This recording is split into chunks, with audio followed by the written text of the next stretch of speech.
குருவின் தேவை என்ன? குரு எதற்கு? துறவி ஒருவர் குடில் ஒன்று அமைத்து பல சீடர்களுக்கு ஞான உபதேசம் செய்து வந்தார். சாஸ்திரங்களை நன்றாக கற்றிருந்த அந்த குருவால் வாழ்க்கை தத்துவங்களை புரிந்து கொண்ட சீடர்கள் ஆன்மீகப் பாதையில் சென்றனர். அந்த துறவியிடம் ஒரு சீடனுக்கு பிடிப்பு இல்லாமல் போனது. சாஸ்திரங்களை படித்து அதில் இருப்பதைத்தானே குரு நமக்கு கற்றுத்தருகிறார். சாஸ்திரங்களை படித்து நாமே அதை கற்றுக்கொள்ளலாமே. இடையில் குரு எதற்கு என்ற எண்ணம் அந்த சீடனுக்குத் தோன்றியது. அவனது எண்ணத்தை மறுநாளே செயல்படுத்தினான். குருகுலத்தை விட்டு வெளியேறினான். தனியாக குடில் அமைத்து சாஸ்திர நூல்களை படிக்கத் தொடங்கினான். பசிக்கும் போது துறவிகளைப் போலவே கிராமத்திற்குள் சென்று யாசகம் பெற்று உணவு உண்பான். ஒருநாள் சீடன் சாஸ்திர நூல் ஒன்றை படித்துக் கொண்டிருந்தான். அந்த நூலில் எச்சில் பரிசுத்தம், வாந்தி பண்ணினது பரிசுத்தம், இறந்தவன் போர்வை பரிசுத்தம் என்ற வாசகங்கள் இருந்தது. அதை அப்படியே மனதில் பதிய வைத்துக் கொண்டான். ஒருநாள் அவன் யாசகம் பெறுவதற்காக கிராமத்திற்குள் சென்றான். அப்போது அங்கு ஒரு வீட்டில் சுப நிகழ்ச்சி ஒன்று நடந்து கொண்டிருந்தது. அந்த நிகழ்ச்சிக்கு வந்தவர்களுக்கு உணவு விருந்து அளிக்கப்பட்டது. உணவு சாப்பிட்ட அனைவரும் எச்சில் இலைகளைக் கொண்டு போய் குப்பை தொட்டியில் வீசி எறிந்துவிட்டு போனார்கள். இதைக் கண்ட சீடன் கோபமுற்றான். சாஸ்திரம் தெரியாத முட்டாள்கள் என்று மனதுக்குள் திட்டியபடியே ஓடோடிச் சென்று குப்பையில் கிடந்த எச்சில் இலைகளை கையில் எடுக்க முற்பட்டான். அப்போது அவனை ஒரு பெரியவர் தடுத்து நிறுத்தினார். ஏனப்பா, நீ பார்ப்பதற்கு ஒரு தபஸ்வி போல் இருக்கிறாய். நீ போய் எச்சில் இலைகளை எடுக்க முயற்சிக்கிறாயே என்று விசாரித்தார்.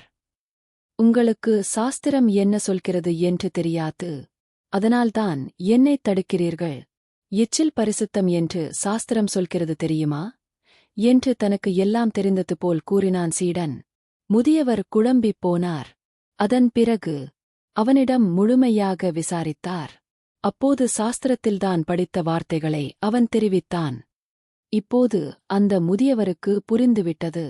இவன் ஒரு அரைகுறை என்று. சீடன் படித்த வாக்கியங்களுக்கான முழு அர்த்தத்தையும் அவனுக்கு எடுத்துச் சொன்னார். எச்சில் பரிசுத்தம் என்பது நீ நினைப்பது போன்று இல்லை.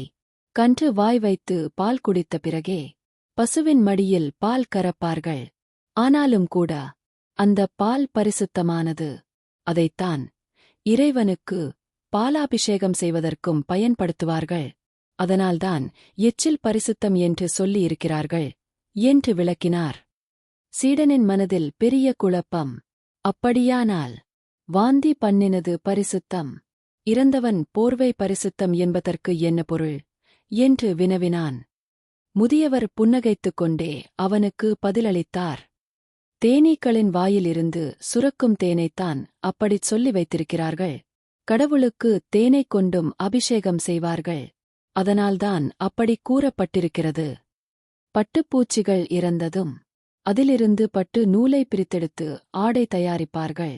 அந்த பட்டாடைகளையும் பரிசுத்தமாகக் கருதி இறைவனுக்குச் சாத்தி வழிபடுவோம். அதையே இறந்தவன் போர்வை பரிசுத்தம் எனச் சொல்லி இருக்கிறார்கள் என்று விளக்கம் கொடுத்தார். சீடனுக்கு சாஸ்திரத்தில் கூறியிருந்ததன் அர்த்தம் இப்போதுதான் முழுமையாக புரிந்தது. எதையும் மேலோட்டமாக பார்த்து படிப்பது என்பது வாழ்க்கைக்கு உதவாது. அதன் நுட்பத்தை ஆழமாக அறிய ஒவ்வொருவருக்கும் குரு என்பவர் அவசியம் தேவை.